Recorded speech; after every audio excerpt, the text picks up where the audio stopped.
Assalamualaikum warahmatullahi wabarakatuh. Salam SHMH, Sinau Hukum, Melek Hukum. Ada beberapa teman yang menyampaikan, Pak, itu kan Sinau bahasa, iya, Sinau itu bahasa Jawa. Kemudian Sinau itu artinya kalau dalam bahasa Indonesia belajar. Melek itu ya melihat, paham. Jadi kalau di bahasa Indonesia kan ya belajar hukum supaya memahami hukum, kan gitu. Itulah SHMH. Video yang ke-73 bahwa budaya adiluhung bangsa Indonesia itu muncul atau ada itu bukan baru-baru saja. Namun sejak zaman sejarah-sejarah dulu itu sudah muncul atau sudah memiliki budaya-budaya adiluhung. Adiluhung itu ya yang istimewa, sangat baik gitu ya. Sehingga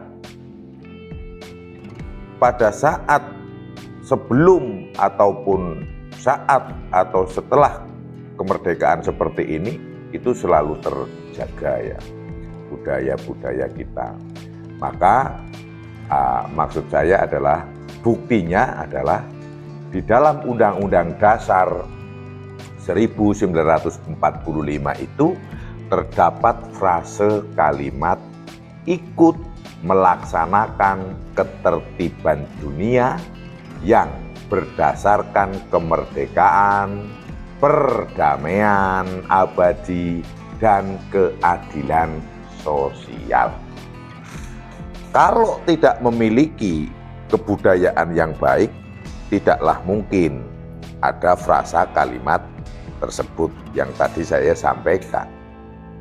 Sehingga sejak awal berdirinya negara Kesatuan Republik Indonesia, sudah paham tokoh-tokoh, beliau-beliau, para pahlawan kita itu sudah paham dan sangat mengerti bahwa dalam kehidupan bernegara itu tidak hanya memikirkan negara ini saja, tidak hanya memikirkan diri sendiri saja, tetapi juga harus memikirkan negara-negara lain, harus bersosialisasi, harus berhubungan yang baik. Maka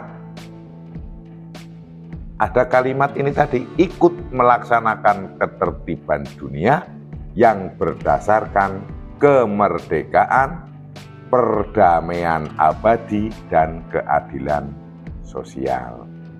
Nah, itu adalah bukti bahwa kita, negara Republik Indonesia, adalah negara yang peduli, negara yang tidak suka bermusuhan, yang menginginkan atau yang suka perdamaian. Perdamaian pun itu tidak perdamaian titik ya. Di sini perdamaian abadi ya. Jadi perdamaian yang selamanya. Kemerdekaan, memberikan kebebasan. Namun demikian saya sampaikan bukan berarti yang bebas sebebas-bebasnya, itu bukan. Kemudian memiliki rasa keadilan ya sosial terhadap kemasyarakatan. Nah, karena ini di dunia, maka kemasyarakatannya adalah dengan tetangga-tetangga. Tetangga-tetangganya siapa? Tetangga-tetangganya ya negara-negara di dunia. Sama dengan kita misalnya tinggal di suatu tempat, gitu kan. Maka kita juga harus memiliki untuk rasa-rasa kemerdekaan, perdamaian dengan tetangga dan sebagainya. Keadilan juga harus dipupuk, rasa sosial, solidaritas juga harus ditumbuhkan terus.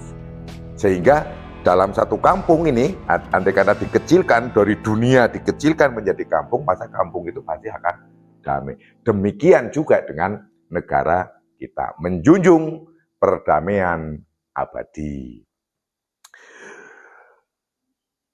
Tindak pidana terhadap negara sahabat. Nah, karena ada niatan yang luhur tadi di depan tadi, Maka di dalam KUHP baru juga dituangkan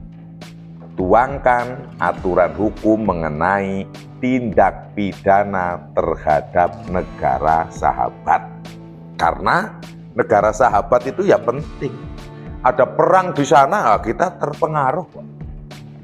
Maka ada aturan ini supaya dari diri bangsa Indonesia melalui KUHP ini menciptakan rasa-rasa ingin menciptakan perdamaian yang abadi. Bab 3 tindak pidana terhadap negara sahabat. Bagian ke-1 makar terhadap negara sahabat. Paragraf 1 makar untuk melepaskan wilayah negara sahabat. Adapun makar sudah saya sampaikan di video sebelumnya, silahkan ditonton lagi. Pasal 221. Setiap orang yang melakukan makar dengan maksud untuk melepaskan wilayah negara sahabat, baik seluruhnya maupun sebagian dari kekuasaan pemerintah, dipidana dengan pidana penjara paling lama 4 tahun atau pidana denda paling banyak kategori 5. Nah ini, ada negara sahabat, kemudian ada warga negara Indonesia yang melakukan makar di sana supaya sebagian atau seluruhnya itu lepas dari wilayah negara sahabat itu. Di hukum Indonesia diatur dan ada ancaman pidananya yaitu penjara 4 tahun. Tidak boleh warga negara kita itu ikut di negara lain kemudian di sana melakukan makar. Kenapa seperti itu? Ya karena memang sesuai dengan Undang-Undang Dasar 1945 tadi, ikut dalam perdamaian dunia,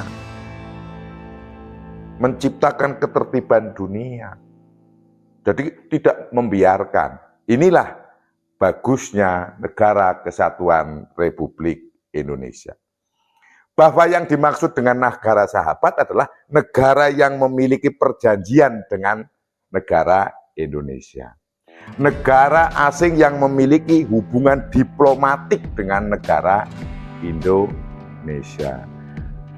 Negara asing yang memiliki etikat baik dengan negara Indonesia. Itulah yang dimaksud negara sahabat. Pasal 222. Setiap orang yang melakukan makar dengan maksud untuk menghapuskan atau mengubah dengan cara tidak sah bentuk pemerintahan yang ada dalam negara sahabat dipidana dengan pidana penjara paling lama 3 tahun 6 bulan atau pidana denda paling banyak kategori 4. Saya pikir ini jelas, pasal 222.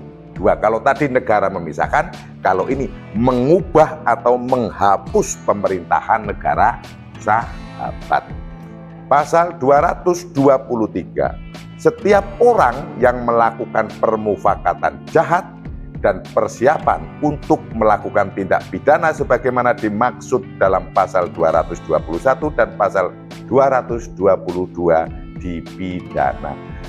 Baik persiapannya maupun permufakatannya. Jadi baru persiapan dan baru melakukan sudah dipidana. Belum melaksanakan ini baru persiapan. Paragraf 2. Makar terhadap kepala negara sahabat.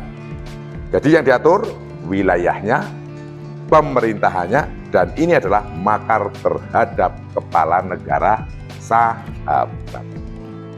Setiap orang yang melakukan makar dengan maksud membunuh atau merampas kemerdekaan kepala negara sahabat dipidana dengan pidana penjara paling lama 12 tahun. Jadi ini ada warga negara Kesatuan Republik Indonesia yang melakukan makar dengan membunuh pimpinan negara tetangga di sana. Maka tujuannya mungkin ingin jadi pimpinannya di negara tetangga kan. Nah ini oleh KUHP baru diancam hukuman 12 tahun penjara. Namun ini ada ketentuannya bahwa memang niatnya untuk makar ya. Melakukan pembunuhan itu untuk makar dan harus tahu persis bahwa yang dibunuh itu adalah pimpinan negara atau kepala negara sahabat. Nah, kembali dalam bernegara kita itu berhubungan baik, ikut melaksanakan ketertiban dunia, cita-cita, harapan yang sangat luhur. Maka kembali lagi, marilah kita selaku warga negara Kesatuan Republik Indonesia mendukung ini. Jangan melakukan hal-hal yang dilarang, serta juga jangan melakukan perbuatan-perbuatan yang tidak bagus terhadap wilayah Kesatuan Negara Republik Indonesia maupun pemerintahannya, termasuk terhadap pimpinan negara kita, presiden dan atau wakil presiden negara Republik Indonesia yang menjadi personifikasi bangsa dan negara Indonesia. Maka andaikan ada hal yang tidak setuju, berikanlah kritik, sampaikan dengan santun. Jangan kemudian disampaikan dengan cara-cara yang tidak bagus, cara-cara yang tidak sopan. Mungkin akan ada alasan. Wah, kalau disampaikan dengan bagus, dengan lembut, tidak diterima. Yaitu fenomena yang terjadi, banyak yang berpendapat seperti itu. Kalau pendapat saja, lah kan sudah ada salurannya. Sudah ada Dewan Perwakilan Daerah. Oh jelas, ada Dewan Perwakilan Rakyat. Itu kan wakil-wakil rakyat Indonesia. Ada Ombudsman, sampaikan. Jalurnya ada. Lah kalau ada anggota-anggota dewan yang tidak mau menerima aspirasi keinginan dari masyarakat, saya pikir tidak tepat itu. Wong tujuannya untuk mencari yang diinginkan rakyat Indonesia kok tidak menerima aspirasi. Nah, persoalan keinginannya yang Anda sampaikan itu nanti pada akhirnya disetujui atau tidak disetujui, itu memang harus ada metode-metode tertentu. Karena tidak bisa satu orang punya keinginan dikeluarkan undang-undang, satu orang lagi punya keinginannya berarti dikeluarkan undang-undang. Kita dalam hal berbangsa pasti akan dipertimbangkan dengan metode menghitung manfaat dan kemudaratannya. Kalau memang banyak manfaatnya bagi seluruh negara Kesatuan Republik Indonesia, pasti diterima kritik, saran, dan masukannya. Tapi kalau hanya untuk kepentingan pribadi antar pribadi, ya belum tentu, karena kita kan kesatuan, tidak sendiri dengan sendiri. Nanti kalau sendiri dengan sendiri, undang-undangnya ya, waduh, berapa juta undang-undang nanti. Ya nggak tepat juga. Itu harus dipahami, jangan kemudian bahasa Jawanya itu mutung itu ya, marah. Saya usul berulang kali aja enggak ya usulnya tergantung yang seperti apa. Kalau usulnya untuk kemaslahatan masyarakat, kemaslahatan warga negara Indonesia, kemaslahatan bangsa dan negara Indonesia, saya yakin usulnya itu pasti diterima. Bahkan itu diharapkan untuk kemajuan negara Kesatuan Republik Indonesia. Jangan takut untuk berbuat santun. Jangan takut untuk berbuat sopan. Ada salah yang saya sampaikan? Mohon maaf, mohon dimaklumi. Mungkin gaya bahasa saya sok tua ya, mohon dimaklumi. Ya itu demi kita semua, demi bangsa Indonesia, demi negara Kesatuan Republik Indonesia yang kita cintai bersama. Subscribe bagi yang belum subscribe, jangan di skip kalau nonton dari awal sampai akhir, biar tidak gagal paham. Wassalamualaikum warahmatullahi wabarakatuh. Terima kasih.